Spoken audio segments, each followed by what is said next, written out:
पत्र मारून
महाराष्ट्र राज्याचे मुख्यमंत्री फडणवीस यांनी मागच्या महिन्यात एक निर्णय घेतला।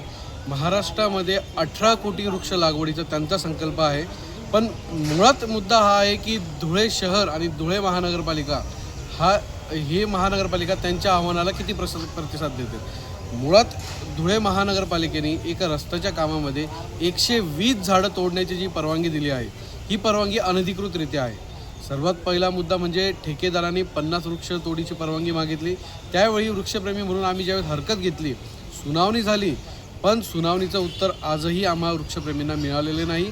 आयुक्त यांनी, धुळे मनपा आयुक्त यांनी स्वतः वृक्ष प्राधिकरण समितीचे अध्यक्ष म्हणून 120 झाडं तोडण्याची परवानगी कुठल्या नियमाखाली दिली हे आम्हाला समजावे, आणि तात्काळ ती वृक्षतोड थांबली नाही तर वृक्षप्रेमी रस्त्यावरती उतरून जनआंदोलन छेडेल।